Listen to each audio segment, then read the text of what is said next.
پیارے بچوں، ہماری آج کی کہانی ہے ناشکرا سانپ۔ جلدی سے چینل کو سبسکرائب کر لیں تاکہ اس طرح کی مزے کی کہانیاں آپ کو دیکھنے کو ملیں۔ آئیے کہانی شروع کرتے ہیں۔ ایک دفعہ کا ذکر ہے، سردی بہت پڑ رہی تھی۔ سردی کا موسم اس بار بہت شدت سے آیا تھا اور احمد سارا دن کام کر کے شام کو اپنے گھر جا رہا تھا۔ آج اسے کچھ زیادہ دیر ہو گئی تھی۔ اس کی کوشش تھی کہ سردی کی شدت اور بڑھنے سے پہلے وہ اپنے گھر پہنچ جائے، کیونکہ ہوا تیز چل رہی تھی اور اسے بہت زیادہ سردی محسوس ہو رہی تھی، اور گھر میں اس کے بیوی اور بچے اس کا انتظار کر رہے تھے۔ وہ راستے میں تھا اور اندھیرا چھانے والا تھا کہ اس نے جاتے ہوئے سڑک کے کنارے پر ایک سانپ کو دیکھا۔ وہ سمجھا کہ شاید سانپ سردی کی وجہ سے مر چکا ہے۔ اس نے چھڑی کی مدد سے سانپ کو ہلایا تو سانپ نے تھوڑی بہت حرکت کی۔ وہ سمجھ گیا کہ سانپ سردی کی وجہ سے مردہ ہونے کے برابر ہے۔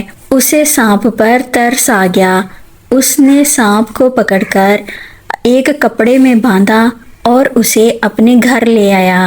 چولہے میں آگ جل رہی تھی۔ احمد نے سانپ کو آگ کے قریب رکھا اور کھول دیا۔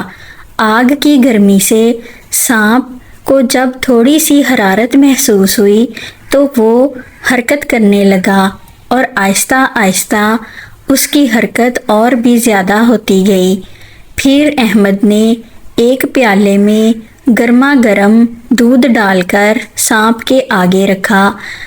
احمد کے بیوی اور بچے سانپ سے بہت زیادہ ڈر رہے تھے، اور اس کی بیوی احمد سے کہہ رہی تھی، اس کو تم گھر کیوں لے آئے ہو؟ یہ بہت خطرناک ہوتا ہے۔ لیکن احمد نے کہا کہ مجھے سانپ پر ترس آ گیا، یہ سردی کی وجہ سے مرنے کے قریب تھا۔ تھوڑی دیر میں بچے اور اس کی بیوی دلچسپی سے سانپ کی حرکت کو دیکھنے لگے۔ سانپ نے پیالے میں سے دودھ پینا شروع کیا۔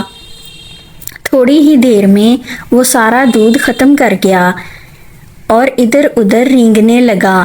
احمد کے بیوی اور بچے اس سے ڈر کر ادھر ادھر چھپنے لگے۔ آہستہ آہستہ دیکھتے ہی دیکھتے سانپ بہت زیادہ غصہ میں آ گیا۔ اس نے ایک بچے کو کاٹنے کی کوشش کی، لیکن بچہ بھاگ کر بچ گیا۔ اس نے دوبارہ پھر وہی حرکت کی۔ اس سے پہلے کہ وہ بچے کو کاٹ لیتا، احمد نے ایک ڈنڈا اٹھایا اور سانپ کو مارنے لگا اور کہنے لگا، ناشکرے سانپ، میں نے تیری جان بچائی اور میں نے تجھے اس قابل بنایا کہ تو چل پھر سکے، لیکن تو تو موذی دشمن نکلا اور تو میرے ہی بچے کو کاٹنے لگا۔ میں تجھے نہیں چھوڑوں گا۔ یہ کہہ کر اس نے سانپ کو مار دیا۔ سانپ کو مارنے کے بعد اسے پتہ چلا کہ کبھی بھی کسی خطرناک دشمن سے بھلائی نہیں کرنی چاہیے، اور وہ بھی ایسے دشمن سے جس سے کبھی بھی بھلائی کی توقع نہ ہو۔